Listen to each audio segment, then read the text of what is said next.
I want to thank Rush Limbaugh for making an observation today after hearing the Pope's speech, and that was, we do, as Americans, we do have a unique responsibility in the world because to whom much is given, much is required. Those are my words, not his. Actually, those are the Lord's words. To whom much is given, much is required. What Rush pointed out is, why do we have so much? Why do we have so much? In other words, America is the city on the hill. It's not going to be for long where we're going, but it is the city on the hill. What is it about America that makes it the place where people want to pour in? That the Pope comes to our Congress. He doesn't give this speech in other nations, right? He's giving the speech here. So what is it about this country? And what Rush said, and I would like to augment on because I tend to be more theocentric, is the point is this. America started with the Pilgrims, right? Massachusetts Bay, the folks in St. Augustine, Florida.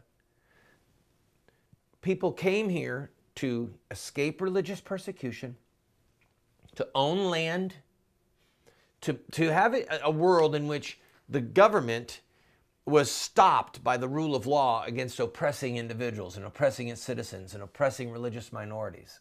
Okay? It's really very unique in the history of the world. And if you look at the founders of this country, if you look at the Declaration of Independence, if you read the Mayflower Compact, in the name of God, for the establishment of the Christian religion, or exact words, you see something so outrageously unique that it was a part of the propellant that made this country great. On the ideological, religious side, the blessing of God. But beyond that, up until the 13th Amendment, not 13th, 17th Amendment in 1913, which gave us the IRS and the direct taxation of individuals. Up until then, with the exception of a 10-year window around the Civil War, the total taxes for all Americans hovered between 1% and 3%. Federal, state, local taxes. The average tax for 300 years of our existence, even prior to us becoming a nation, the average tax was between 1% and 3%. Okay? So you had religious liberty, political liberty, freedom of speech, and the right to keep and bear arms, and the right to own property, and you didn't have a heavy oppressive tax on you. That's what made us explode. And then, after World War I, we went back to isolation. England still was the leader of the world, and the pound, okay? England's currency was still the currency of the world. All nations have their own currency. It's part of what defines a nation.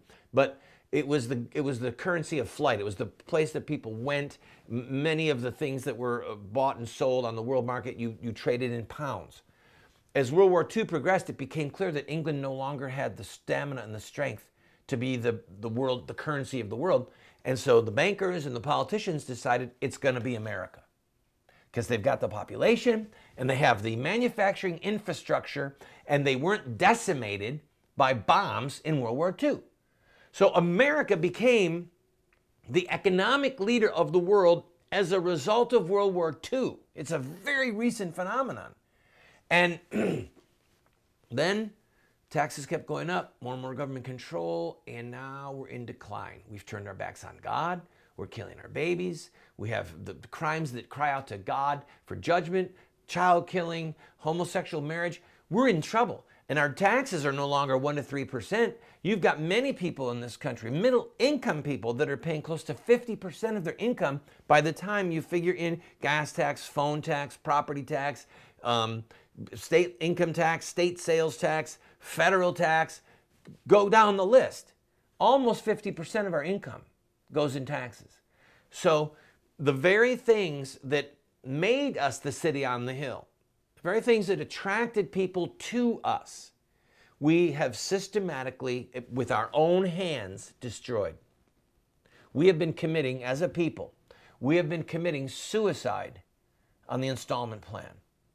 And it won't be much longer, given our current trajectory, where people are going to not be coming here in droves. because they're going to be coming to find a dead political carcass. I'll be right back to talk about the Pope's remarks.